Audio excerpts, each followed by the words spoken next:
DD Kashir, एहसास कश्मीर का।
पेश है गुड मॉर्निंग J&K।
जब दिखाती है सहर आरिज़े रंगी अपना, जब दिखाती है सहर आरिज़े रंगी अपना, खोल देती है कली सीने ज़र्री अपना।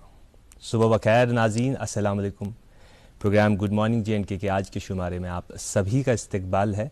उम्मीद है कि आप सब खैर व आफ़ियत से होंगे और ये उम्मीद और करते हम कि आप ज़रूर और ज़रूर आज के इस रमज़ान मुबारक के महीने में जब अपने लिए और अपने अहल खाना के लिए दुआ करते होंगे, हमें भी अपनी दुआओं में ज़रूर और ज़रूर याद रखते होंगे। नाज़रीन, मज़ीद यही दुआ है हमारी ओर से कि आने वाला वक्त भी खैर, आफ़ियत, तरक्की और शादमानी वाला वक्त हो। ये प्रोग्राम यानी गुड मॉर्निंग J&K एक नवीद सुबह है जो सुबह की खुशखबरी लेकर आता है। जिस दम शबनम फूलों को वज़ू कराने आता है, जिस दम चिड़ियाँ चहचहाने आती है और जिस दम ये सुबह अपनी आरिज़े रंगीन दिखाता है हमें, उसी दम हम भी आपकी हुजूर में पेश करते हैं ये प्रोग्राम गुड मॉर्निंग J&K। उम्मीद ये होती है कि आप अपना सीना ज़री खोल कर हमें अपने दिलों में जगह दें और यही जगह, यही मोहब्बत हमारे लिए एक हौसला अफजाई बनती है और हम सरगुज़श्त करते हैं हर रोज़ और आपकी हुजूर में ये प्रोग्राम पेश करते हैं नए रंग के साथ, नए असलूब के साथ। और हम कोशिश करते हैं कि हर दिन एक नई शख्सियत, मेहमान शख्सियत हमारे साथ तशरीफ़ फरमा हो, उनसे हम कलाम होते हैं, उनसे गुफ्तगू होते हैं हमारी, और आप भी और हमें भी उससे इस्तिफ़ादा होता है। ये सब कुछ होता है Prasar Bharati broadcasting corporation of India के DD कशीर चैनल के आपके पसंदीदा प्रोग्राम गुड मॉर्निंग J&K में हर सुबह 8 बजे से लेकर 9 बजे तक।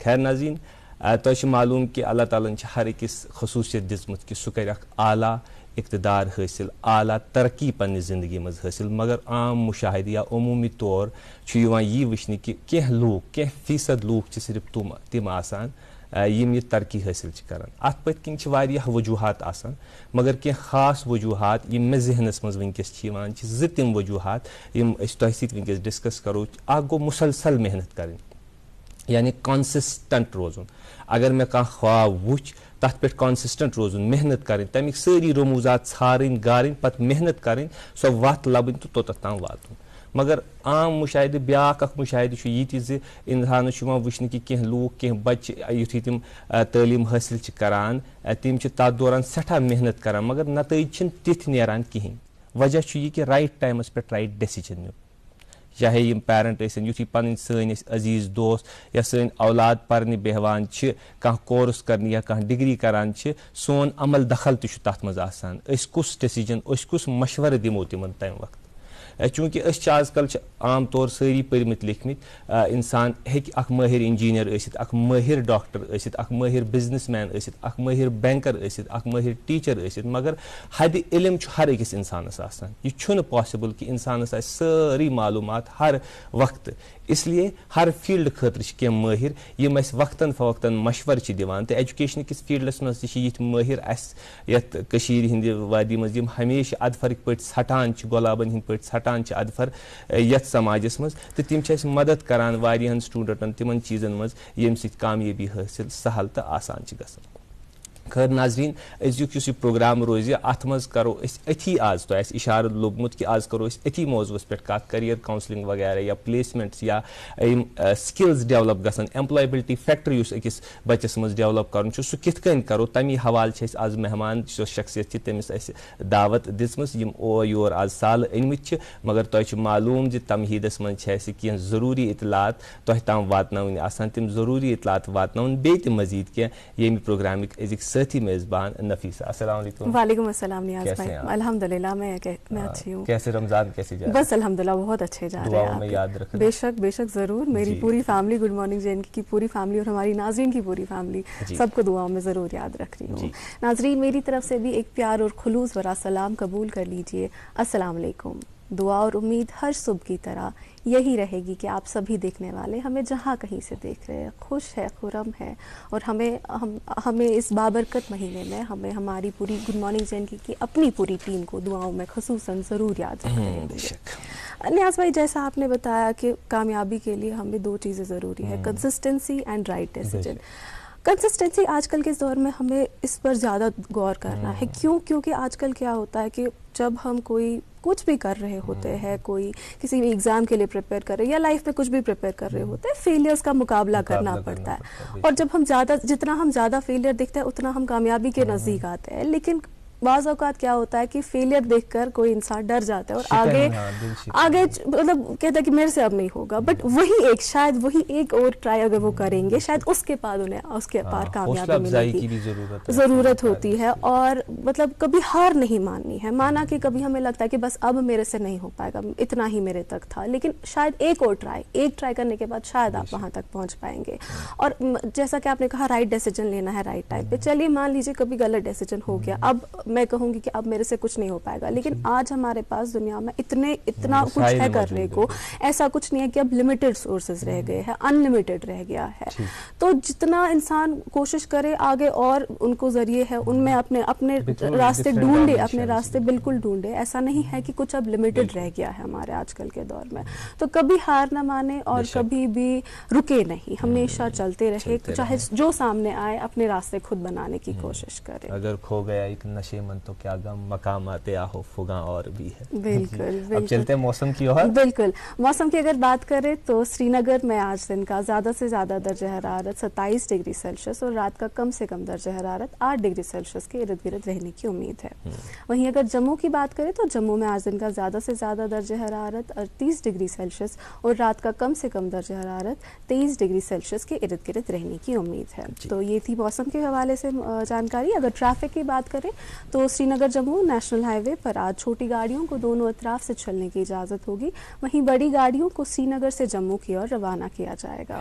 नाजरीन आपसे जैसा कि हम दरख्वास्त करते हैं कि अपने सफ़र पर निकलने से पहले ट्रैफिक कंट्रोल यूनिट के नंबरात पर ज़रूर राबता कायम करें ताकि आपको हर पल की लेटेस्ट अपडेट्स मिलती रहे। ऐसा ना हो कि आप निकले और शायद रास्ता बंद हो और आपने प्लानिंग ना की हो उस हिसाब से। तो बिल्कुल आप पहले अपडेटेड रहिए। हम आप तक इन्फॉर्मेशन पहुँचाते हैं, लेकिन हमारा जो ये हमारा ट्रैफिक रहता है, हमारी जो सड़कें रहती है, कभी भी कुछ भी ख़राब होता रहता है, तो उस पर आप एक नज़र ज़रूर रखें और आप ज़रूर पहले ट्रैफिक कंट्रोल यूनिट के इन नंबरात पर ज़रूर का राबता कायम करें। जी नियाज़ भाई। जी बिल्कुल, राबिता कायम करने के बाद मेरी एक ये सजेशन रहेगी, जब आप इस हाईवे पे सफ़र करेंगे तो ज़रूर और ज़रूर अपने लिए कुछ सामान, खाने पीने का कोई सामान, स्नैक्स वगैरह, क्योंकि अभी ये रोड कंस्ट्रक्शन में चल रहा है, कभी भी पसियाँ वगैरह गिर आती है। तो अगर बुज़ुर्ग आपके साथ हो या बच्चे हो तो उस हाल में किसी ऐसी जगह कभी गाड़ी या जैम हो जाता है जहाँ खाने पीने का कोई सामान ना हो, तो ज़रूर कुछ लाइट वाइट स्नैक्स भी साथ लीजिएगा। खैर नाज़रीन, आपको मालूम है कि प्रोग्राम की तमहीद में हम आप तक पहुँचाते एक सौगात। आइए आज की सौगात आपकी नज़र करते हैं। आज की सौगात पेश करेंगे आपके लिए जो गुलकार रहेंगे कैसर निज़ामी साहब। आइए देखते और सुनते हैं।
कतो छु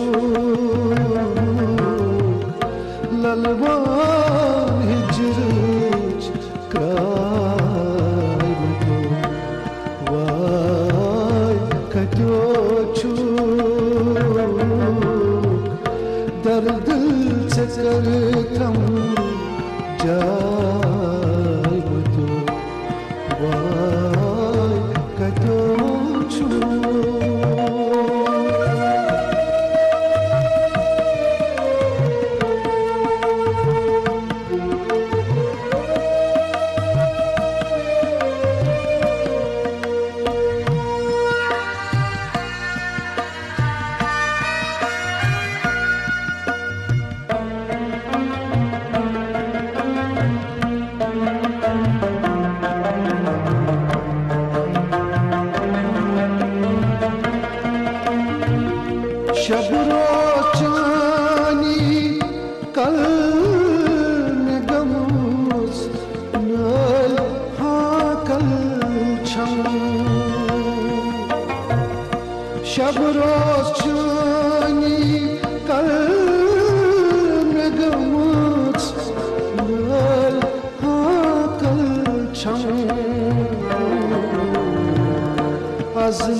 नाज़रीन तुम वुचान प्रोग्राम गुड मॉर्निंग J&K ब्रेक ब्रो सॉन्ग ब्रो कर ये अर्ज तुहस खदमत मज कि आज करो अमे हवाले कत प्लेसमेंट के हवाले स्किल डेवलपमेंट के हवाले या करियर काउंसलिंग के हवाले करो अत सान ये वादी मज कह उस्तादी वनो तिमन बज़र तम अगर पर्नावान कह मगर उस्तादी तिमो पन्ने मशवरों सन्ने एक्सपीरियंस सन्ने माहिरियत सत तिमो हमेशा लच बदन स्टूडेंट हज वत गाश रयित तिमन खतर मुस्तकबिल तो रोशन उस मुस्तकबिल तिमन खतर सह छोरमुत तो गोरमुत तो तिमन बनेमस पत डख कन तिमन खतर जिस डख कन आज तशरीफ फरमा सैनिस स्टेजस मज यमो सन महफिल मुज़य्यन आज कर तशरीफ फरमा Mohammad Ayub Shah senior placement officer department of management studies Kashmir university बे फरमा बह यहंदिस तारुफस मज कि रूदमित coordinator for centre for career and planning council for Kashmir university उसके अलावा ये एक बड़े ही रकमुल फुर्सत भी है और वसीउल इतला इंसान भी है क्योंकि इनके साथ तारुफ हमारा पहले भी टेली क्लासरूम के हवाले से होता था, उसमें अब काउंसलिंग वगैरह के हवाले से हमारे प्रोग्राम में आते हैं। हमारी तरफ से दूरदर्शन की ओर से और गुड मॉर्निंग J&K की टीम की ओर से आपका बहुत बहुत शुक्रिया कि आप रकमुल फुर्सत होने के बावजूद भी आज आप यहाँ तशरीफ़ फरमा हुए। जी नहीं सर, मैं गुड मॉर्निंग J&K का और आप सब का बहुत मशकूर ममनून हूँ कि मुझे ये एक मौका मिला कि मैं आपसे गुफ्तगू करूँ और आपके नाजरीन से गुफ्तगू करूँ और थोड़ा बहुत जिस एरिया की जो एक्सपर्टीज़ थोड़ी सी मेरे में है या जो मुझे नॉलेज है वो शेयर करूँ, तो ये मेरे लिए बहुत खुशकिस्मती की बात है और मेरे लिए बाइस एहसास। तो और हम आपसे पूछना चाहेंगे आपका ज़ाती तारुफ, आपका वर्क प्रोफाइल या तालीम तरबियत आपकी या तिफल वगैरह कैसे गुजरा? जी बेसिकली मैं बारामुल्ला जो कस्बा है उसी के साथ एक जगह छोटी सी खानपुरा है जगह, तो हज़रत वहाँ पे जांबाज वली की ज़ियारत है, हाँ शायद आपने सुना होगा, तो वहीं पे मेरा जो पैदाइश हुई है तो बेसिक स्कूलिंग वहीं से गवर्नमेंट स्कूल से हुई और फिर मैंने सैनिक स्कूल मानसबल का नाम आपने सुना होगा, वहाँ पे जो पहला बैच था तो वहाँ पे मेरा वो तालीम हुई। तो उसके बाद फिर वही यूनिवर्सिटी और कुछ साल वादी से बाहर रहा जॉब के सिलसिले में, फिर यहाँ पे एक बैंक ज्वाइन किया। अच्छा। तो as a manager I was there for around 3-4 years। आप बैंकर भी रह चुके हैं। जी। फिर यूनिवर्सिटी में ये खुशकिस्मती थी कि यूनिवर्सिटी में मौका मिला काम करने का, तो वहाँ पे ही अब पिछले लगभग 17-18 सालों से हूँ। तो यही है कि हमारी जो यूथ है उनके साथ इंटरेक्शन होती है, उनके साथ मतलब ये मौका मिला कि उनको समझने का, उनको थोड़ा बहुत जहाँ जहाँ हमारी नॉलेज है उसके हिसाब से रहनुमाई करने का। तो ये तालीमी शोबे में मुझे लगता है सबसे बड़ी खुशकिस्मती की बात होती है कि आप फ्यूचर के साथ, आप यूथ के साथ काम करते हैं। ओके तो सर आप career counselling and placement cell में वहाँ कश्मीर यूनिवर्सिटी का जो है उसमें मतलब आप हेड है, तो आप बताइए इसके बारे में बताइए कि क्या है ये करियर काउंसलिंग। बहुत हम सुनते रहते हैं ये करियर काउंसलिंग, किसको ज़रूरत है करियर काउंसलिंग की और है क्या करियर काउंसलिंग हमारे लिए? देखिए क्या है, मतलब हमारे जो बच्चे हैं, एक ये होता है कि मतलब वो अपना जो तालीमी निज़ाम है उसमें आ जाते हैं और वो अपने अपने जो चॉइस की स्ट्रीम्स हैं उनको उनमें आगे तालीम हासिल कर लेते हैं, ठीक है। मगर सबसे पहला सवाल जो उससे पहले शुरू होता है कि ये एक बच्चे की सलाहियत क्या है, ठीक है, और उस सलाहियत को एक सही जो करियर ऑप्शन, दो चीज़ें होती हैं, एक तो आपकी इनबिल्ट सलाहियत और दूसरा जिसको हम से वर्ल्ड ऑफ वर्क कहते हैं। हाँ। यानी कि जो आपका बाहर का एक एनवायरनमेंट है जहाँ पे एक वोकेशनल एनवायरनमेंट है, ठीक है, उसमें क्या चेंजेस आ रही हैं और अपनी सलाहियतों को आप जब मैच करते हैं कि जो बाहर की ज़रूरत है, जो वोकेशनल वर्ल्ड में ज़रूरत है, तो वो चीज़ एक प्रॉपर करियर काउंसलिंग होती है, जो उसमें आपके साथ जो लोग जुड़ते हैं, जो आपको मदद करते हैं, हेल्प करते हैं कि आप अपना पूरा पोटेंशियल जो है उसको रियलाइज कर पाए और आगे जाके वही अपॉर्चुनिटी जो आपकी पोटेंशियल है, जो आपका सही टैलेंट है, उसको प्रॉपर तरीके से यूटिलाइज किया जाए जो दुनिया के काम आए, ठीक है। तो उस चीज़ को हम ये करियर काउंसलिंग उस तरह से हम काम करते हैं जी। जैसे अगर किसी भी एक स्टूडेंट को कोई एक करियर चूज करना है, उस क्या फैक्टर्स रहेंगे उसके लिए कि वो क्या क्या चीज़ें देखे खुद में, या अगर हमारे दोस्त हो, करीब हो, या हमारे कज़न्स रहते या औलाद है हमारी, तो उनके लिए हम क्या चीज़ें देखें उनमें, तो क्या ज़रूरी है? देखिए करियर काउंसलिंग के पर्सपेक्टिव से जब हम देखते हैं कि हमें बच्चों के साथ अक्सर यही ये पेरेंट्स का भी एक चैलेंज होता है, ये जो टीचर्स का भी चैलेंज है, ये पूरे माशरे का एक चैलेंज है कि ये जो बच्चे हमारे हैं, जो हमारे नौजवान हैं, उनको एक सही रास्ता मिले, ठीक है।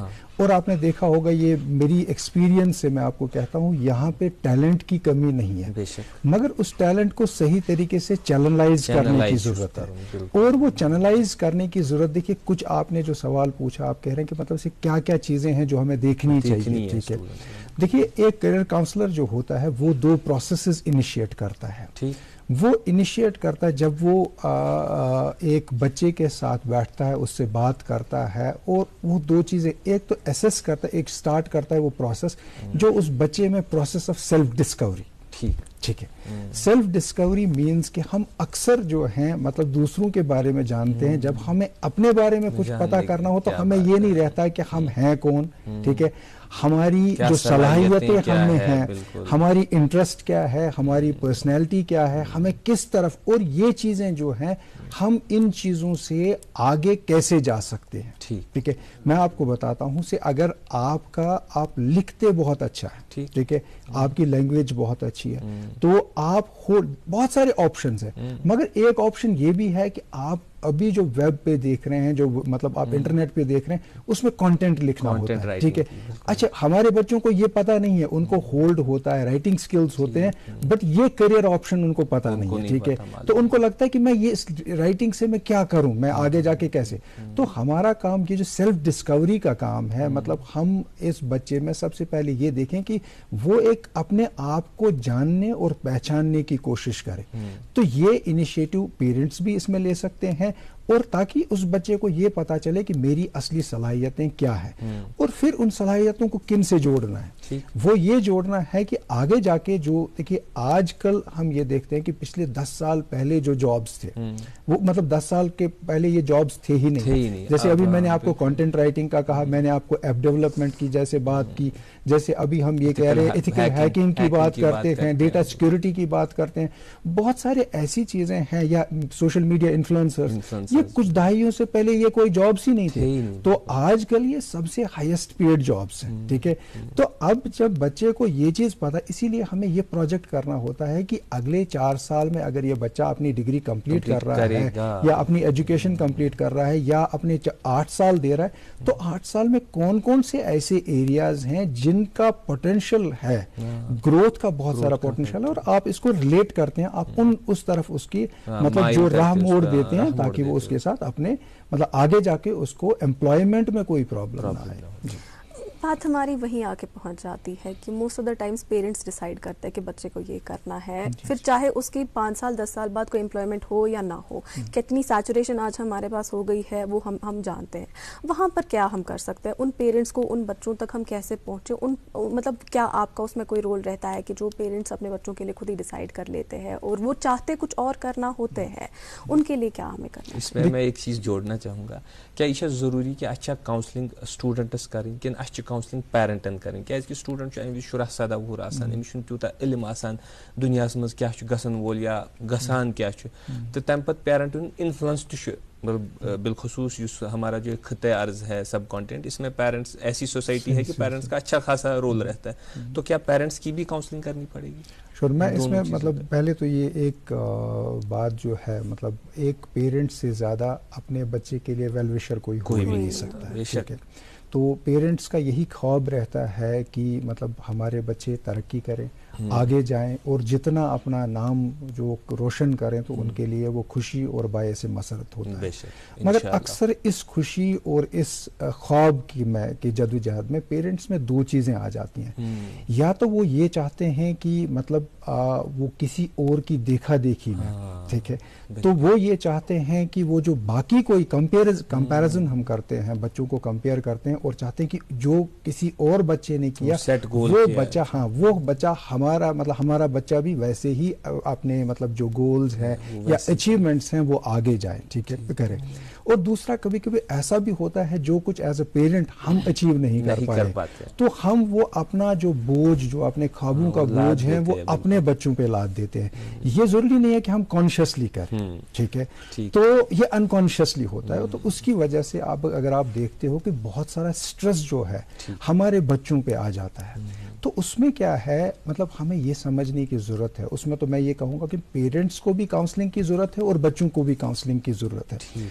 पेरेंट्स को ये समझने की जरूरत है कि जो हर एक बच्चा जो होता है वो एक यूनिक होता है, ठीक है, उसकी पर्सनैलिटी अलग होती है, उसकी इंटरेस्ट अलग होती है, उसकी सोच अलग होती है और उसके जो गोल्स ऑफ लाइफ वो अलग होते हैं। तो हमें 2 बच्चों को पहले कभी कंपेयर नहीं करना चाहिए, क्योंकि एक बच्चे में एक तरह की सलाहियतें होती हैं और अल्लाह ने हमें हम सब में मतलब वो सलाहियतें दी हैं। कोई भी ऐसा शख्स इस दुनिया में नहीं है जिसमें कोई ना कोई सलाहियत न दी हो। अब ये चीज जी जी, तो अब यह है कि हम वो सलाहियत, अल्लाह ने क्या एक और चीज भी रखी है, हमें ये लिख के नहीं भेजा कि आप में सलाहियत क्या है, उसके लिए हमें खोजना पड़ेगा, अपने अंदर खोजना पड़ेगा, ठीक है, तो अपने आप को डिस्कवर करना पड़ेगा। उसमें पेरेंट्स जो है बहुत पॉजिटिव रोल अडॉप्ट कर सकते हैं। वो ये भी नहीं कि बच्चों को बिल्कुल खुला छोड़ दें, क्योंकि बच्चे कभी कभी ऐसी एज में वो जरूरी नहीं है कि उनके इन्फॉर्म्ड डिसीजंस हो सकते हैं, ठीक है, क्योंकि डिसीजन जो है मतलब जो एक काउंसलिंग का प्रोसेस है, इसमें ये नहीं होता कि आप किसी बच्चे के बदले कोई डिसीजन लेते हो, ठीक है, आप उस बच्चे को ये कहते हो कि आप एक इन्फॉर्म्ड डिसीजन लो, इन्फॉर्मेशन आप उसको सारी प्रोवाइड करते हो, आप उसको ये बताते हो कि आप में ये सलाहियतें हैं और डिसीजन लेना आपका काम है। अब उसमें आप ये बताएंगे, क्योंकि अब जब पेरेंट्स डिसाइड करते हैं तो बच्चों के पास एक एस्केप रूट रहता है। अगर कोई प्रॉब्लम आ जाती है वो बच्चों को इसमें पेरेंट्स को थोप देते हैं कि आपने कर दिया,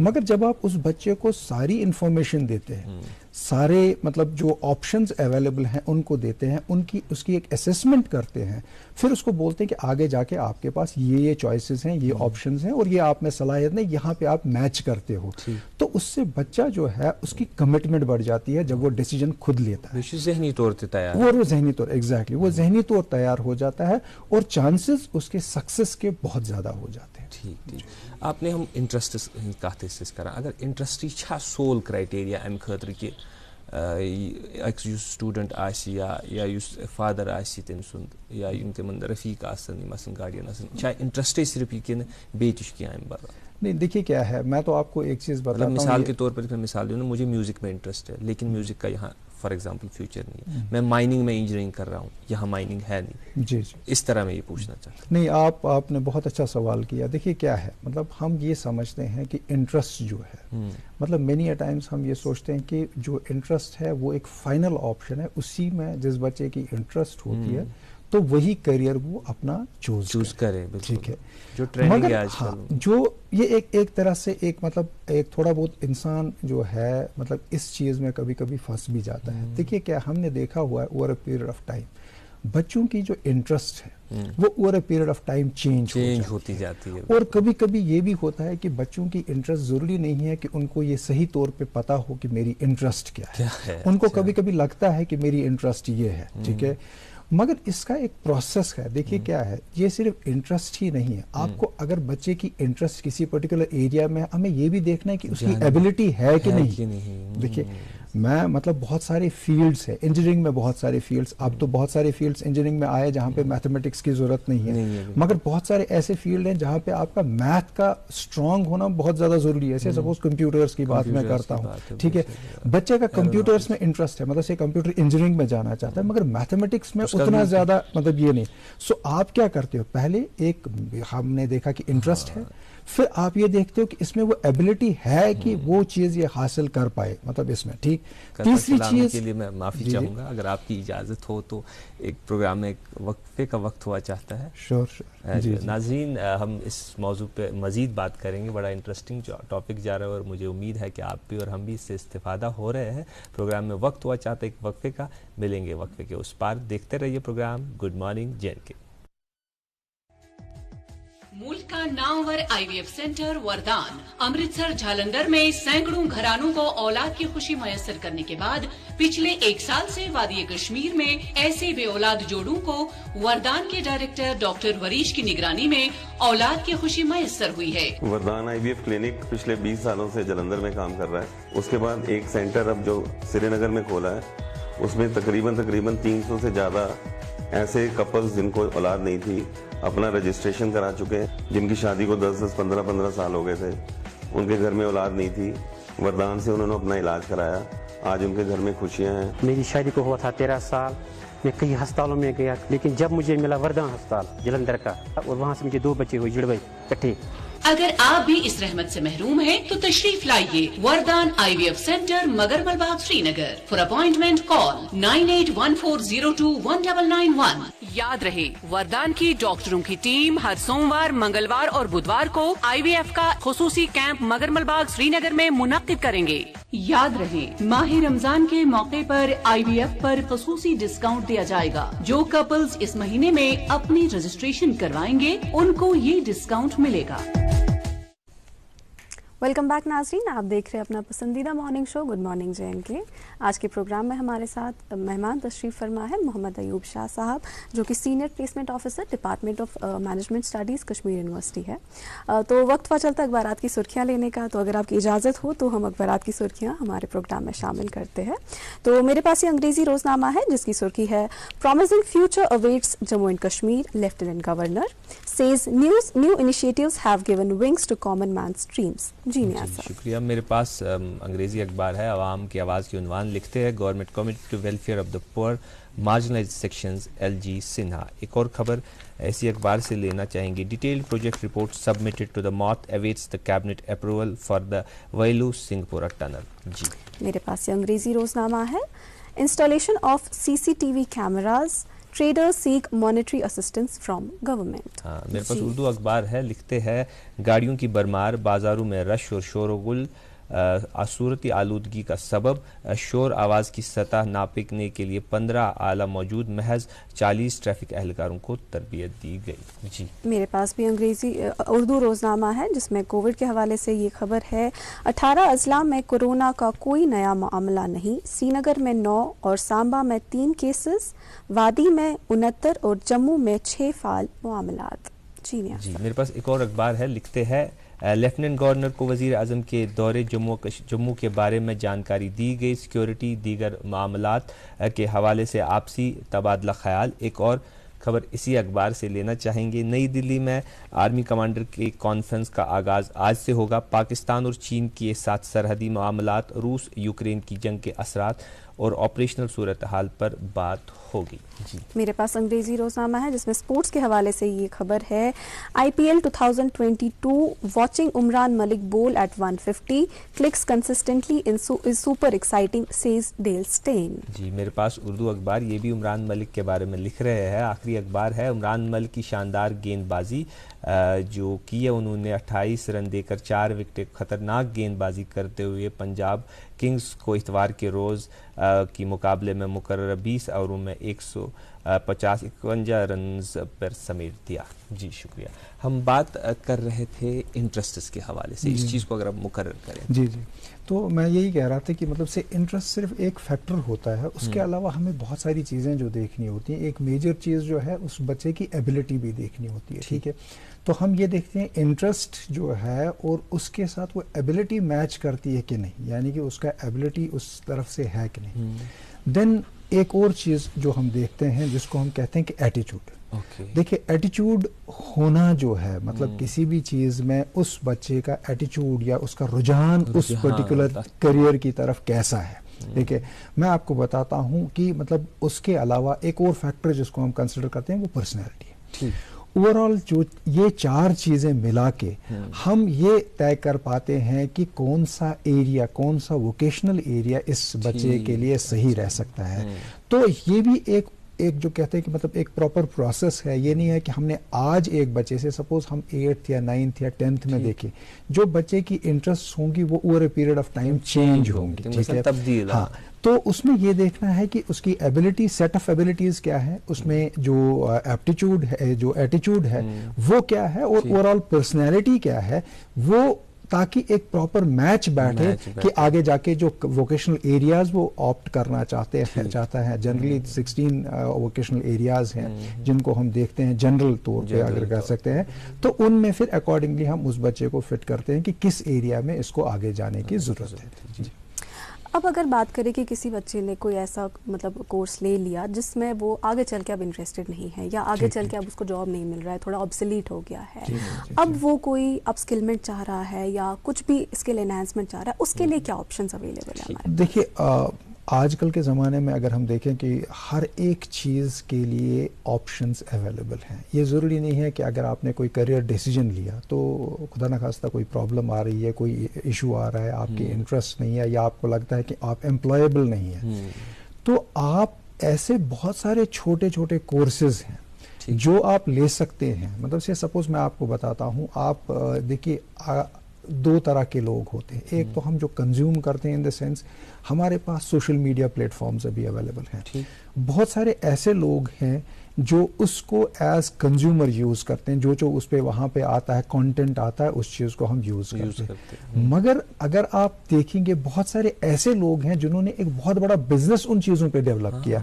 हमारे इर्द गिर्द आप देखेंगे व्हाट्सएप पे बहुत सारे ऐसे ग्रुप्स हैं, मतलब ये है जिन पे जो बिजनेसेस उनने शुरू किए हैं, छोटे छोटे जो बच्चे हैं उन्होंने अपना मतलब शुरू किया, बिजनेस शुरू किया है, तो उसको प्रमोट कर रहे हैं। या बाकी जो सोशल मीडिया प्लेटफॉर्म्स हैं, उन चैनल्स पे, उन प्लेटफॉर्म्स पे वो अपने बिजनेसेस को प्रमोट करते हैं। तो आपको ये देखने की जरूरत है, जब आप एक प्रॉपर काउंसलर के पास जाएंगे या आप अपने मतलब जो वही है इंट्रोस्पेक्शन करेंगे, आप ये देखेंगे कि अगर इस चीज में मेरी इंटरेस्ट नहीं है, ये कोर्स तो मैंने किया, it's okay, what else can I do, ठीक है, और उसको मैं एक मार्केट जो एक वोकेशन के तौर पे कैसे अडॉप्ट कर सकता हूं। तो उन स्ट्रेंथ्स पे काम करके आप आराम से एक अपना जो है रोजगार कमा सकते हैं, या अपना एंटरप्राइज शुरू कर सकते हैं, या अपना बिजनेस जो है वो शुरू कर सकते हैं। इट इज नॉट कि अगर कोई चीज आपका गलत डिसीजन है, इनफैक्ट जैसे आपने स्टार्ट में ही कहा कि जो एक फेलियर होता है that's a stepping stone towards success. तो अगर आप ये खुदा न खास्ता कभी आपके साथ ये चीज आती है, तो आप ये लीजिए कि उन एक्सपीरियंसेस को लेके आप आगे जाके बहुत कामयाब हो सकते हैं। बिल्कुल। अच्छा, एक और बात है, मुझे गालिबन याद आ रहा है, आप शायद पहले साइकोमेट्रिक असेसमेंट, पहले वादी में ऐसे उस्ताद रहे जिन्होंने ये असेसमेंट शुरू की यहाँ, तो इससे पहले भी हमने कुछ इस पे प्रोग्राम्स किए थे। साइकोमेट्रिक असेसमेंट क्या चीज़ छु, अगर इस आम फहम जबान मज वनकस पन्न नाजरीन ये समझाउन यसो साइकोमेट्रिक असेसमेंट क्या गो, ये कित कन छ यिवान करन, अमि सत क्या फायदे छु स्टूडेंट्स? देखिए क्या है, पहले जब हम काउंसलिंग किया करते थे नॉर्मली ये होता था कि जो काउंसलर होता है वो अपनी एक्सपीरियंसेस के बेसिस पे, अपनी इंफॉर्मेशन के बेसिस पे तो वो बच्चे को गाइड करता कि मतलब आपके लिए क्या क्या वोकेशंस जो है, आपके लिए कौन से एरियाज हैं या कौन सी स्ट्रीम्स हैं वो आपके लिए अप्रोप्रिएट रह सकती हैं और आप आगे जाके कैसे उनमें मतलब अपने आप को सक्सेसफुल जो कर सकते हैं उन स्ट्रीम्स में, उन एरियाज में। मगर अब ये साइंटिफिक जो है, मतलब there is a proper scientific process जिसको हम कहते हैं साइकोमेट्रिक एनालिसिस। साइकोमेट्रिक एनालिसिस जो है मतलब एक बच्चे को हम कुछ क्वेश्चंस होते हैं या क्वेश्चनियर्स होते हैं, ठीक है, उनके बेसिस पे उनके बहुत सारे जो हमने अभी पैरामीटर्स जिनकी हमने बात की, जैसे हमने इंटरेस्ट की बात की, एप्टीट्यूड की बात की, एबिलिटी की बात की, देन पर्सनैलिटी की बात की, तो उनमें जो है हम फिर ये देख पाते हैं कि ये ओवरऑल जो है ये फिट कहाँ पे बैठता है, ठीक है। जैसे हम ये देखते हैं, मतलब देयर इज वन एक मतलब जो साइकोमेट्रिक असेसमेंट है, बहुत मशहूर असेसमेंट है, उसमें हम देखते हैं कि there are different ways of से गेटिंग दिस कि आपका पर्सनैलिटी टाइप क्या है, ठीक है। ये एक रियलिस्टिक पर्सनैलिटी टाइप हो सकता है, ये इन्वेस्टिगेटिव पर्सनैलिटी टाइप हो सकता है, ये सोशल जो हो सकता है, ये कन्वेंशनल हो सकता है, और इन पर्सनैलिटी टाइप्स को आगे जाके वोकेशनल एरियाज में डिवाइड किया गया है। तो हम ये देखते हैं कि आप में कौन सा डोमिनेंट पर्सनैलिटी टाइप है। जैसे अगर आपका कन्वेंशनल है तो आप वही एरियाज करेंगे जो मतलब कन्वेंशनल और रूटीन जॉब्स हैं, तो उन जॉब्स में आपका रुझान ज्यादा होगा। तो ये साइकोमेट्रिक असेसमेंट हमें मदद देती है कि आपको एक बच्चे को सिर्फ एक क्वेश्चनर देना है, थोड़ा सा प्रोबिंग करनी है, थोड़े से क्वेश्चंस पूछने हैं और इन रिजल्ट्स को मैच करना है जो आपने मतलब उसके साथ बात करके जो आपको पता चला, देन आप उसको ये बता सकते हैं कि आपकी पर्सनैलिटी टाइप ये है तो आप इस वोकेशनल एरिया में आ सकते हैं। ऐसे इन्वेस्टिगेटिव है, अगर आप रिसर्च जो है मतलब रियलिस्टिक है, इन्वेस्टिगेटिव अगर से सपोज जैसे रिसर्च में आप जाना चाहते हो, आगे जाके आप मतलब से साइंटिफिक रिसर्च करना चाहते हो कुछ, तो इन्वेस्टिगेटिव पर्सनैलिटी उस तरह का एक पर्सनैलिटी, एंड उसी के हिसाब से आप उस बच्चे को एडवाइस कर सकते हो these are the vocational areas जिनमें आप जा सकते हो। तो साइकोमेट्रिक असेसमेंट एक बहुत इंपॉर्टेंट टूल है आजकल के जो मतलब जो करियर काउंसलर्स के हाथ में, जिससे वो बच्चों को हेल्प कर सकते हैं उनको मैच कराने के लिए, जो सही मैच है उनको आगे जाके, तो उसमें बच्चों की जो करियर काउंसलिंग में मदद होती है। जो हमारे स्कूल या यम सन सरकारी इदार इंस्टीट्यूट तिमन क्या रोल अकिस बच्चस मज, चूंकि तुम फरमो वनी कि यह इंटरेस्ट चेंज गसान, यह अचानक वन क्या 8th 9th पे हेको एसेस कर बच्चस मज क्या, चूंकि बच्चे स्कूलस मज पारान आसान, अत दौरान कह इस प्रोसेस हेकना गसित, या यह रोल क्या हेकन बच्चस गाइड कर अकिस बेहतर मुस्तकबिलस खतर। स्कूल का बेसिकली जो अगर हम देखें कि मतलब स्कूल का फॉर्मेटिव रोल होता है, जो भी हम मतलब जब हम देखते हैं बच्चे की तरफ जब हम देखते हैं तो एक जो उसकी पर्सनैलिटी की फॉर्मेशन जो है और जो नॉलेज या स्किल जो आ जाता है, ये बहुत हद तक एक स्कूल से ही आता है, ठीक है। घर में भी इंसान मतलब नेचुरली वो उसके वैल्यू सिस्टम्स आते हैं, जो लर्निंग्स हैं वो भी आती हैं, मगर स्कूल का जो रोल है उसमें थोड़ी सी मॉडिफिकेशंस अगर हम करें, थोड़ी सी मॉडिफिकेशंस मींस ये कि बच्चे को वहाँ पे अगर प्रॉपर काउंसलिंग मिले, ये नहीं कि हम बच्चों को कंपेयर करें कि सिर्फ आप में से मतलब मार्क्स किसके ज्यादा हैं, वो मार्क्स की दौड़ नहीं होनी चाहिए। हर बच्चे का एक अपना टैलेंट होता है और उस टैलेंट को प्रमोट करने की कोशिश करनी है। जैसे सपोज मैं आपको बताता हूँ, कोई बच्चा स्पोर्ट्स में अच्छा है, तो आप वो चीजें उसको प्रमोट करने की कोशिश करनी, उसको उन चीजों में एनकरेज करने की कोशिश, उसको फुटबॉल ग्राउंड एग्जैक्टली उसको ये एहसास नहीं दिलाना है कि आप किसी चीज में पीछे हो, ठीक है। तो जब हम उस बच्चे को एनकरेज करेंगे, या कोई मतलब पेंटिंग्स में अच्छा है, कोई ड्राइंग्स में अच्छा है, तो वो कल को मतलब से डिजिटल आर्टिस्ट है, एनिमेशन है, इतना बड़ा फील्ड आगे जाके उनके लिए है। जो आप एनिमेशंस का आप देखते हो, ये सारा कौन करता है? ये वो लोग करते हैं जो अच्छी तरह से पेंट कर पाते हैं। तो वो कहाँ से, ग्राफिक स्किल्स अच्छे होते हैं, तो वो कहाँ से शुरू होता है? वो स्कूल से शुरू होता है। तो उसमें जो उस्ताद जो है, स्कूल का रोल रहता है कि उन बच्चों को प्रमोट करें, उनके टैलेंट्स को प्रमोट करें। तो सिर्फ उनको किसी पर्टिकुलर सब्जेक्ट के परफॉर्मेंस के बेसिस पे उनको जज ना करें। ओके, तो अभी तक हम बात कर रहे हैं करियर काउंसलिंग की, बच्चे को क्या करियर लेना है, कैसे करना है, क्या करना है। एट द एंड बात होती है प्लेसमेंट की, तो प्लेसमेंट सेल का क्या रोल रहता है, प्लेसमेंट्स कैसे होती है? देखिए क्या है, इसमें दो चीज़ें आती हैं। मतलब जब आप प्लेसमेंट्स की बात करते हो तो दो तरह की चीज़ें, जब आप कॉर्पोरेट में जब आप जाते हो तो दो चीज़ें देखती हैं, हार्ड स्किल्स और सॉफ्ट स्किल्स। देखिए क्या है, हार्ड स्किल्स हैं, से सपोज आप इंजीनियर हैं तो आप कंप्यूटर इंजीनियरिंग की हुई है, आप उस कंप्यूटर इंजीनियरिंग पे कितनी महारत रखते हैं। आप सिविल इंजीनियर हैं, आप सिविल इंजीनियरिंग में कितनी महारत रखते हैं, मतलब ये आपको पता होना बहुत ज़्यादा ज़रूरी है। जब भी आप कोई प्रोफेशनल डिग्री करते हैं तो उस डिग्री में जब आप किसी भी मतलब से ऑर्गेनाइजेशन ज्वाइन करने की कोशिश करेंगे तो हमें आपको ये देखना है कि आप उस एरिया के बारे में कितना अच्छी तरह से जानते हैं। ठीक है, these are called as hard skills. हम इनको हार्ड स्किल्स के दायरे में इसमें करते हैं। तो ये चीज़ जो है, पहले एक बच्चे को ये, जब आप एक प्रोफेशनल डिग्री लेते हो तो आपको ये जानना बहुत ज़्यादा ज़रूरी है कि आप उस चीज़ में आपने स्किल्स कितने, एक तो हुआ सिर्फ हमने नॉलेज डेवलप की, हम ये केयर करते हैं कि हमें थियोरेटिकल नॉलेज है, ठीक है, नहीं, उस नॉलेज को स्किल के शेप में। ठीक है, आपने ऑटोमोबाइल इंजीनियरिंग की, ऑटोमोबाइल के बारे में सब कुछ पता है, बट आप ऑटोमोबाइल की जब उसके बरक्स एक मैकेनिक होता है वो आवाज से पहचान लेता है कि इसमें क्या प्रॉब्लम है कि नहीं, तो वो स्किल है। तो वही स्किल तो आपके पास होना चाहिए, ये हार्ड स्किल होता है। तो पहले जिस एरिया में आप जाते हो उस एरिया के बारे में आपको पता होना बहुत ज्यादा जरूरी है। बट उसके अलावा बहुत सारी स्किल्स बाकी हैं। देखिए क्या है, जब आप एक ऑर्गेनाइजेशन में होते हैं तो आपको लोगों के साथ कम्युनिकेट करना पड़ता है। आप बेशक इंजीनियर हो बट उसके अलावा आप डॉक्टर हो, मगर आपको लोगों के साथ कम्युनिकेट करना है, ठीक है, एग्जैक्टली। तो आपकी एफिकेसी जो है वो किससे डिटरमाइन होगी, आपके कम्युनिकेशन स्किल्स कैसे हैं, आपको दूसरों को, आप एक तो ये है कि आप कितना जानते हो, मगर आप हर एक काम खुद नहीं कर सकते हो, तो आपको दूसरों को साथ लेके चलना है।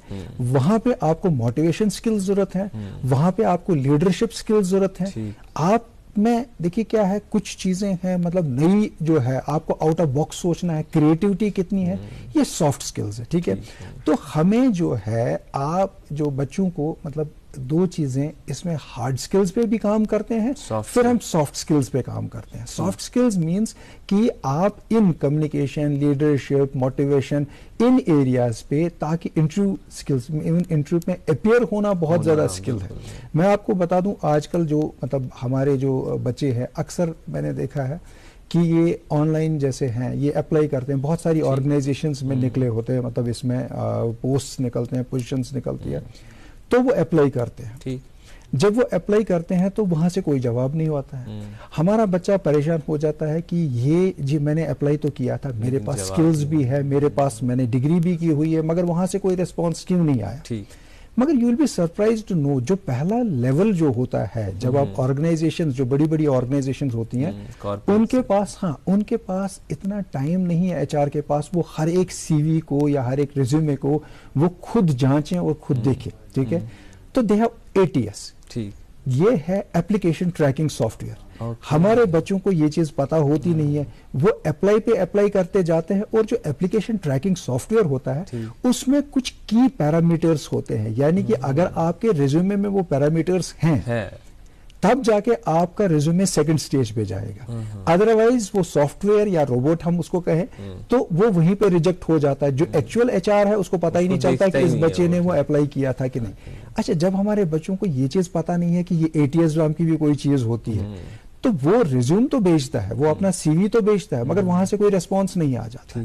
तो अब उसको क्या करना है, हम क्या करते हैं, हम उन चीजों पे काम करते हैं ताकि जब बच्चा अप्लाई करे, ठीक है, तो वो किस तरह से अप्लाई करे कि वो ये कीवर्ड्स जो हैं, वो ये चीजें सारी फॉर्मेलिटीज इंट्रोड्यूस करे, और अपने आप को उस ऑर्गेनाइजेशन में, उस एचआर, जब तक वो ह्यूमन इंटरफेस हो, उस एचआर के बंदे तक पहुंचे कि जी मैं भी एक बंदा हूं और मेरे पास ये स्किल सेट्स हैं, तो एग्जैक्ट, ताकि वो एक प्रॉपर तरीके से उसको जांचा जाए। तो ये चीजें हमारे बच्चों को पता नहीं होती हैं, उन चीजों चीज़ों पे हम काम करते हैं।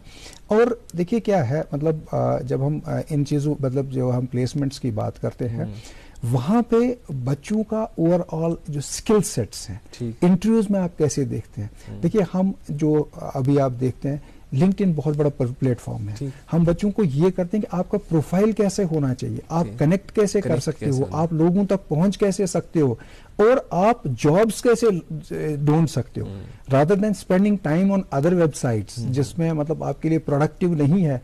अगर आप जॉब ढूंढ रहे हैं तो राइट प्लेसेस पे आप जाओ और राइट तरीके से आप जाओ।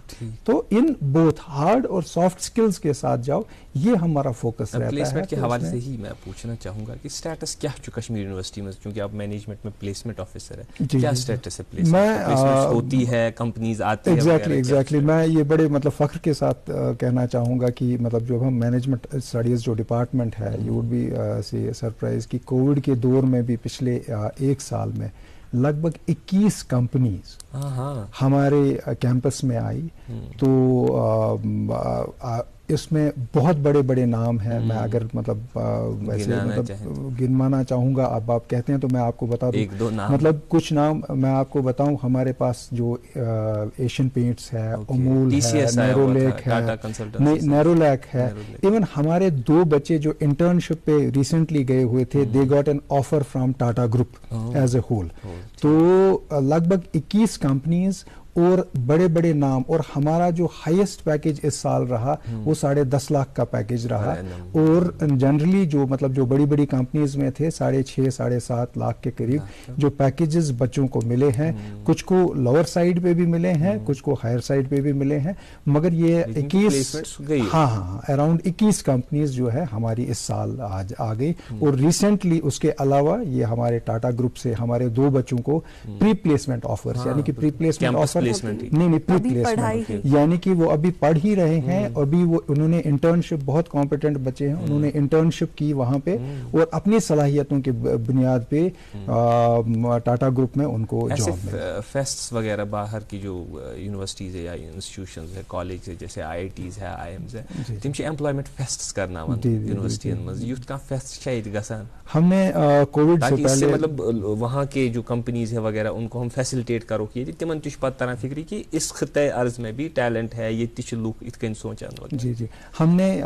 रिसेंटली तो मैं नहीं कहूँगा, पिछले मतलब कोविड और कोविड से पहले के जो कोविड की वजह से हालात हुए तो हम जॉब फेस्ट्स नहीं कर पाए, मगर उससे पहले हमने लगभग 3-4 जॉब फेस्ट ऐसे किए हैं जहां पे हजारों की तादाद में बच्चे आए। और बहुत सारी कंपनीज, मतलब मुझे लगता है एक में शायद यही 22 के 25 के करीब कंपनीज थी, दूसरे में भी यही अराउंड 30 के करीब कंपनीज थी।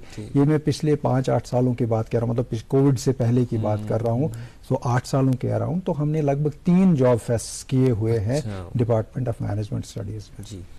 आपकी ही बात पे थोड़ा सा मैं पीछे जाना चाहूँगी। आपने बात की थी hard skills and soft skills की। चलिए सॉफ्ट स्किल्स हम कहीं ना किसी हद तक हम अब जब हम पढ़ाई कर रहे होते हैं हमारे स्कूल कॉलेजेस में, हम थोड़ा इम्प्लांट कर देते हैं अपने बच्चों में, लेकिन हार्ड स्किल की अगर बात करें बहुत कम यहाँ पर दी जाती है। क्योंकि क्या होता है, सब बच्चे एग्ज़ाम के लिए पढ़ते, मतलब यहाँ यही देखा जाता है। हमारी रियासत की अगर बात करें, हम एग्ज़ाम के लिए तैयारी करते हैं, एग्ज़ाम के लिए पढ़ते हैं, वो क्वेश्चन तैयार करते हैं, थ्योरेटिकल नॉलेज होती है हमारे पास, लेकिन जब प्रैक्टिकलिटी की बात होती है वो हार्ड स्किल्स हमारे पास होते नहीं है। तो इस सूरत हाल में क्या करना चाहिए? देखिए मैं बताता हूँ, पर्टिकुलरली बच्चों को जब भी आप किसी प्रीमियर एजुकेशनल इंस्टीट्यूशन में, मतलब हमारे जो मैं आपको मतलब ये हमारी खुशकिस्मती की बात है, जिन जिन बच्चों के साथ इंटरेक्शन हुआ है या जिन बच्चों को काउंसलिंग की है, तो some of them are in some major universities both with in मतलब एजुकेशनल इंस्टीट्यूशन, इंडिया के टॉप एजुकेशनल इंस्टीट्यूशंस में है और बाहर भी कुछ लोग हुए हैं और बहुत अच्छी स्कॉलरशिप्स के साथ हुए हैं। तो जब मैंने उनका थोड़ा बहुत वहाँ पे देखा कि वो बच्चे क्या करते हैं, अगर हम बहुत इम्पॉर्टेंट चीज़ है बच्चों में पहले ये रुझान कि वो इंटर्नशिप्स ले लें। इंटर्नशिप्स मीन्स कि आप जॉब कर रहे हो और साथ साथ सिर्फ आपका मकसद ये नहीं है कि आप सिर्फ एग्ज़ाम पास करें, क्योंकि एग्जाम पास करना, मिनिमम मार्क्स तो हर एक ऑर्गेनाइजेशन में आपको जरूरत है, मगर एक चीज जो जरूरत है कि आपका स्किल क्या है, यानी कि application of that knowledge, applicability of that knowledge, वो कहाँ से आएगी? जब आप प्रोजेक्ट्स करेंगे, ठीक है, जब आप इंटर्नशिप्स करेंगे, तो चाहे आप इंजीनियरिंग की बात करें, चाहे आप से सपोज आप मास कम्युनिकेशन की बात करें, या कोई भी ऐसा फील्ड हो, ह्यूमैनिटीज में हो, तो आप जो है आपने अपने रिलेटेड एरिया में कितने सारे प्रोजेक्ट्स किए हुए हैं और कितनी सारी इंटर्नशिप्स, एग्जैक्टली जिसको हम प्रैक्टिकल ट्रेनिंग कहेंगे, तो ये करना बहुत ज्यादा जरूरी है। और जितना आप करेंगे उससे दो चीजें होती हैं, एक तो इंडस्ट्री में आपकी एंट्री इजी हो जाती है, क्योंकि उनको पता चलता है कि आपको ऑलरेडी एक एक्सपोजर है इंडस्ट्री का, ठीक है। तो अगर हम अपने आप को इंसुलेट करते हैं ड्यूरिंग दोज कॉलेज डेज, या जो हमारी जो स्कूल लाइफ है, उस चीज को मतलब इंसुलेट करते हैं और हम इंडस्ट्री की तरफ या उन प्रोजेक्ट्स की तरफ ध्यान नहीं देते हैं, तो प्रॉब्लम ये होती है थियोरेटिकली तो हमारी नॉलेज हो जाती है, बट जब when it comes to the application of that knowledge वो लैकिंग होती है, और वो जो स्किल गैप है वही एक वजह बनती है हमारी अनएम्प्लॉयमेंट की। अच्छा, एक और बात, जो प्रेशर रहता है सिलेक्शंस का या पेरेंटल प्रेशर रहता है, तो इसको एक स्टूडेंट कैसे हैंडल कर सकता है? ये क्या करता है खतर के जो प्रेशर टाइम मतलब इसे सिलेक्शन कहीं होना है IITs में, NITs में, या GMCs में, या एम्स वगैरह में, इस वक्त प्रेशर बहुत ज़्यादा रहता है। इस प्रेशर की वजह से स्टूडेंट्स के परफॉर्मेंस पे असर पे, उसके लिए क्या कर सकता है? देखिए, ये हमारी सोसाइटी का बहुत बड़ा अलमिया है कि मैं आपको ये कहता हूँ कि मतलब जो बच्चों पे हम बहुत ज़्यादा प्रेशर, ये मतलब बहुत अच्छा सवाल आपने पूछा और ये रिलेवेंट सवाल भी है। हम बच्चों को बहुत ज़्यादा प्रेशराइज करते हैं कि किसी मोल्ड में डालने की। मुझे ये भी अभी याद है, मतलब चंद सालों जब मेरा बच्चा छोटा था, तो मतलब he was in a kind of nursery, तो यहाँ पे मैंने देखा कि एक पेरेंट था, वो अपने मतलब वहाँ पे उनसे बात कर रहा था कि मेरे बच्चे के मार्क्स क्यों कम है। ये तब की बात है, मतलब जब वो नर्सरी में, इट डजंट मैटर इवन, वो चीज़ें होती नहीं है। तो मगर पेरेंट्स को और सोसाइटी एज ए होल हमें ये समझना होगा कि जितना हम बच्चों को प्रेशराइज करेंगे और उतना उनमें वो एंग्जाइटी, डिप्रेशन, वो चीज़ें सिम्टम्स आती हैं। और जो विसेस हमारे एनवायरनमेंट, जो हमारे सोसाइटी में अभी आ रही है, चाहे ड्रग अब्यूज़ है या ये इसीलिए है कि हम अपने बच्चों को समझ नहीं पा रहे हैं। मैं तो ये चाहता हूँ कि मतलब एक पेरेंट को अपने बच्चे का सबसे जो बेहतरीन दोस्त होना, जब तक ना हमारी सोसाइटी में ये चीज़ लागू हो, हम अपने मतलब घरों में और अपने माहौल में, क्योंकि प्रॉब्लम ये होती है, एक कम्युनिकेशन गैप होती है। आहिस्ता आहिस्ता जब आप एक एक्सपेक्टेशन का बर्डन अपने बच्चों पे डाल देते हो, समाज की एक्सपेक्टेशन का बर्डन अपने बच्चे पे डाल देते हो, ये समझने के बगैर कि उस बच्चे की सलाहियत क्या है, ठीक है, तो उसकी वजह से उस बच्चे में बहुत ज्यादा प्रेशर आ जाता है, एंग्जाइटी आती है, और वो ना अपने पेरेंट्स के साथ डिस्कस, क्योंकि उसके सुनने वाला नहीं होता है कोई, तो वो ऐसे राह पकड़ लेता है जिससे उसका वापस आना बहुत मुश्किल हो पाता है।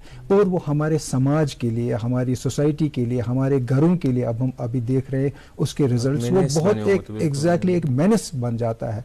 तो मेरी पेरेंट्स से गुजारिश ये रहेगी, अपने बच्चों को समझने की कोशिश कीजिए और उन पे भरोसा रखिए। मैं आपको देखता हूँ कि आजकल की जनरेशन बहुत एनलाइटेंड जनरेशन है, ऐसा कुछ भी नहीं है, बहुत कॉम्पिटेंट जनरेशन है। उन पे सिर्फ आप भरोसा रखिए और उनको समझने की कोशिश कीजिए। और बच्चों से भी मेरी यही गुजारिश रही है कि मतलब देखिए क्या है, आप जो छोटे छोटे फेलियर्स आते हैं उनको आप अपने दिल पे मत लीजिए, अपने परेशानी उसको मतलब अपने आप पे हावी मत होने दीजिए, उसको एक आजमाइश, वो कहते हैं ना कि मतलब देखिए अगर हम हीरे को देखते हैं, वो कितनी मिट्टी के नीचे दबा हुआ होता है, ठीक है, तो वो अपने अंदर का हीरा तलाश करने की कोशिश करे। वो तभी मुमकिन होगा जब वो अपने आप पे भरोसा रखेंगे और उसके लिए मेहनत करने की कोशिश करेंगे। एक और सवाल ये है कि चूंकि हम अब यूनिवर्सिटीज़ में पढ़ते हैं, कॉलेज में पढ़ते हैं, स्कूल्स में पढ़ते हैं, तो जो हमारा रोल रहता है, जो हमें सिखाता है, या तो पेरेंट्स सिखाते हैं या तो टीचर्स सिखाते हैं। टीचर्स का बड़े इंस्टीट्यूट्स में अमूमन देखा जाता है कि तिमन रुझान तख्लीकी रुझान, रिसर्च रुझान, मगर हर कहीं रिसर्च मज गि फैक्ट्री डिफरेंट, इंडस्ट्रीज डिफरेंट, बाकी ऑप्शंस क्या टीचरन जरूरत कि तिम ति गसन जानियाब तिम ति गसन आशना यमो कथो निश कि फैक्ट्री मज क्या जरूरत एम्प्लॉयबिलिटी फैक्टर कित कन हेको चूंकि तिम पान आसान स्कॉलर्स तिम रिसर्चर्स तिहुन टोटल एरिया ऑफ इंटरेस्ट पान रिसर्ची मगर यपर स्टूडेंट अख स्टूडेंट हेकन रिसर्च करित बाकियन फैक्ट्रियन मज गसन बाकियन इंडस्ट्रियन मज गसन बाकियन एनवायरमेंट गसन तो टीचर्स के लिए क्या काउंसलिंग है टीचर्स के लिए भी ऐसी? सही नियर साहब आपने बहुत अच्छा मतलब सवाल पूछा। अभी हम जब देख रहे हैं कि न्यू एजुकेशन पॉलिसी जो है ये एक बहुत अच्छा इनिशिएटिव आया है। इसमें जो फोकस है इसमें स्किल डेवलपमेंट पे बहुत ज़्यादा फोकस है, इसमें इंडस्ट्री इंटरफेस पे बहुत ज़्यादा फोकस है, इसमें कोलैबोरेशन जो है बिटवीन इंडस्ट्री एंड एकेडमिया इस पे बहुत ज़्यादा फोकस है। और जो ये न्यू एजुकेशन पॉलिसी है ये बड़ा एक रेवोल्यूशनरी स्टेप आ रहा है। उसकी वजह से जो मतलब प्रॉब्लम्स और इश्यूज जो हमारे मतलब एजुकेशनल सिस्टम में थे वो बहुत हद तक दूर हो जाएंगे, क्योंकि हम ये देखते थे कि इंडस्ट्री और जो एकेडमिया में गैप था और उसकी वजह से क्या होता था कि जैसे हमने कहा कि एक अनएम्प्लॉयबिलिटी एक फैक्टर बन गया था। जैसे अभी आपने कहा कि थियोरेटिकल जैसे हाँ अभी थियोरेटिकल जो नॉलेज आती है, मगर अब ये सारी चीजें मतलब आहिस्ता आहिस्ता ये खत्म हो जाएंगी, क्योंकि स्किल डेवलपमेंट और इंडस्ट्रियल इंटरफेस पे बहुत ज़्यादा जोर दिया गया और फ्लेक्सिबल सिस्टम बनाया गया है। ये नहीं है कि मतलब आप एग्जिट ले सकते हैं, आप अलग अलग कोर्सेज कर सकते हैं, आप रिज्यूम कर सकते हैं, और आपका इंडस्ट्रियल इंटरफेस जो है उसकी वजह से जो आपकी डिग्री जो है उसमें इंडस्ट्री में बहुत ज़्यादा डिमांड होगी और उसी वजह से आपकी एम्प्लॉयबिलिटी है वो बहुत हद तक इंक्रीज हो जाएगी। आज के प्रोग्राम में आपकी आखिरी मैसेज क्या होगी? बस पजीर को होने को है। पहले तो मैं आपका शुक्रगुजार हूँ मुझे ये मौका देने के लिए, मगर एक मेरी गुजारिश यही रहेगी, मैं पेरेंट्स से उस्तादों से गुजारिश करूँगा, क्योंकि जो एक कौम का बहुत बड़ा सरमाया जो होता है वो एक कौम एक मुल्क और एक समाज का वो उसका यूथ होता है। तो हम अपने यूथ पे भरोसा रखें, उनको प्रॉपर गाइडेंस दें और उनको समझने की कोशिश करें। उनको जब हम ये चीज़ें, वो मेरी एक दरख्वास्त रहेगी सभी पेरेंट्स से सभी टीचर से, ताकि एक जो हमारा जो यूथ है वो अपने जो टैलेंट को एक प्रोडक्टिव अंदाज से उसका इस्तेमाल करें। शुक्रिया, बहुत बहुत शुक्रिया दूरदर्शन की तरफ से और बिलखसूस गुड मॉर्निंग जे&K की टीम और हम दोनों की ओर से आप बहुत शुक्रगुजार है कि आज आपकी बातों से इंशाअल्लाह रहमान बहुत रोशनाई हुई, बहुत आशनाई हुई बहुत सी बातों की। हम उम्मीद करते कभी और आपको फिर एक बार दावत देंगे, क्योंकि इस मौजू पे जितनी ही बात की जाए वो कम ही है, क्योंकि ये इससे आपने भी कहा कि मुस्तकबिल इससे बहुत रोशन हो सकता है। नाज़रीन, आपको उम्मीद है हमें कि आपको आज का ये प्रोग्राम पसंद आया होगा। आज के प्रोग्राम में दीजिए इजाज़त मुझे, नियाज़ भट्ट और नफीसा को। अल्लाह हाफिज़ व नासिर।